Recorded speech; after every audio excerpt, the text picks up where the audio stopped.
আসসালামু আলাইকুম। নতুন আরেকটি ব্লগ নিয়ে আপনাদের মাঝে হাজির হয়েছি। এটা হচ্ছে ঈদের আমাদের কোরবানি ঈদের ব্লগ। বাসা থেকে বের হলাম একটু আপনাদেরকে গরুটা দেখানোর জন্য। এটা হচ্ছে আমাদের এবার কোরবানি ঈদের গরু নেওয়া হয়েছে, তাই চিন্তা করলাম সবার সাথে একটু শেয়ারটা করি। এটা হচ্ছে আমাদের ঈদের গরু, কোরবানি ঈদের গরু।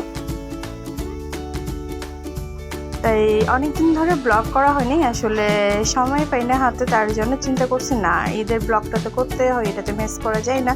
তার জন্য চিন্তা করলাম এই ব্লগগুলো সবার সাথে শেয়ার না করলে কেন জানি ভালো লাগে না, তাই শেয়ার করার জন্য আবার নতুনভাবে হাজির হয়েছি। তাই আমি চিন্তা করতেছি এই বছরে ঈদে যা যা করেছি সবগুলো আপনাদের সামনে আমি নিয়ে আসবো। তার জন্য প্রথমত গরুটা দেখালাম, তারপর বাকিগুলো সবগুলো ব্লকের মধ্যে আছে কি করেছি সারাটা দিন ঈদ থেকে ধরে, এবং ঈদের আগের দিন থেকে ধরে আমরা সবাই মিলে কি করেছি, কোথায় গিয়েছি, কি খেয়েছি বা কি কি সময়গুলো কাটিয়েছি, সবগুলো একসাথে এখানে এই ভিডিওটা আছে। একটু সবাই একসাথে থাকবেন, সবাই ভিডিওটা দেখবেন, আশা করি অনেক ভালো লাগবে।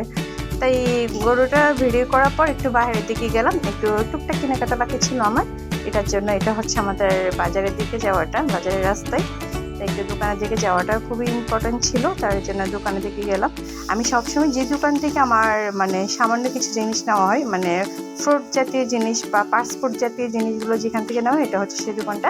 এখান থেকে সবসময় আমি আমার পছন্দের খাবারগুলো যা যা লাগে সব কিছুই দোকান থেকে আমার কেনাকাটা করা হয়। তাই এই দোকান থেকে তারপর এখানে এসে তারপর রুটি নিয়ে সবাই আবার ব্যস্ত হয়ে গেছি, সবাই মিলে আম্মুরা আন্টিরা সবাই মিলে রুটি বানানো হচ্ছে। সবাই একসাথে রুটি বানালাম, রুটিগুলো সবগুলো আমিই করছি। আম্মু সব কিছু কমপ্লিট করেছে, আন্টি আর আম্মু। তারপর আমি এগুলো সবগুলো করলাম একসাথে করার পর, তারপর এখানের মতো কিছু মশলা বাকি ছিল, নারকেল টাইকেল বাকি ছিল, এগুলো সবগুলো প্ল্যান করার জন্য সবগুলো প্রিপারেশন নেওয়া হচ্ছে। তারপর রুটিগুলো আমি সবগুলো একটা একটা করে ঘোরাঘুরি করতেছি আবার করতে গিয়ে অনেকগুলো রুটি আমি নষ্ট করে ফেলছি, জানি না এই বছর কেন এমন হলো। তাই তবুও যতটুকু পারছি সবগুলো আপনাদের সামনে আমি হাজির করেছি। এই যে দেখেন একটা একটা করে, আসলে সবগুলো কিন্তু আবার নষ্ট হয়নি, কয়েকটা নষ্ট হয়েছিল, বাকিগুলো সবগুলো আলহামদুলিল্লাহ ভালো ছিল। তাই একটা একটা করে সবগুলো পোড়া হলো, পোড়া হওয়ার পর আবার সবগুলো একসাথে রাখা হলো। এটা হচ্ছে কোরবানির দিন সকালের ভিডিও। কোরবানির দিন যখন গরুটা জবাই করা হয় তখনের ভিডিও এটা। কোরবানির দিন এই যে গরুটা জবাই করা হবে, একটু পরে হুজুর এসে গরুটা জবাই করবে। তারপর গরু জবাই করার পরে কাটাকাটি কমপ্লিট করা হচ্ছে, সবাই মিলে কাটাকাটি করতেছে, কাজিনরা সবাই মিলে। তাই এখানে আমি ছিলাম, আমিও ওদের সাথে সাথে টুকটাক কাজ করেছি। সব কিছু কাটাকাটি হলো, কাটাকাটি হওয়ার পর তারপর রান্না বান্নার প্রিপারেশন নিয়ে তো একটু ব্যস্ত থাকি, তাই না? তাই কাটাকাটি কমপ্লিট হওয়ার পর যেগুলো রান্না করবো সেই মাংসগুলো কেটে দেওয়া হচ্ছে।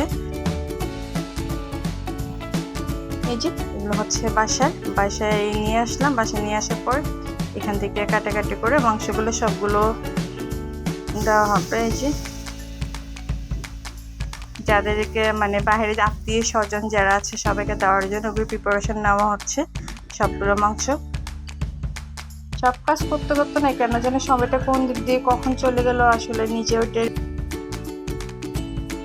তারপর রান্নার প্রিপারেশনে চলে আসলাম। তারপরে এই যে প্রতি বছরে যেরকম রান্না করা হয় আমি নিজে রান্না করি। এই যে সব কিছু রান্না করার জন্য প্রিপারেশন নেওয়া হলো। এখানে আমাদের সব আইটেমের মশলাগুলো ছিল, মশলাগুলো থাকার আবার সব কিছু একসাথে দিয়ে আমি নিজে হাতে মাখিয়ে এটা আবার রান্না করা হয়। আসলে কোরবানির রান্নাটা না কেন জানি যেমনই রান্না করে না কেন আসলে অনেকটা মজা হয়। তাই সবগুলো একসাথে করে দুইটা করে রান্না করা হয়।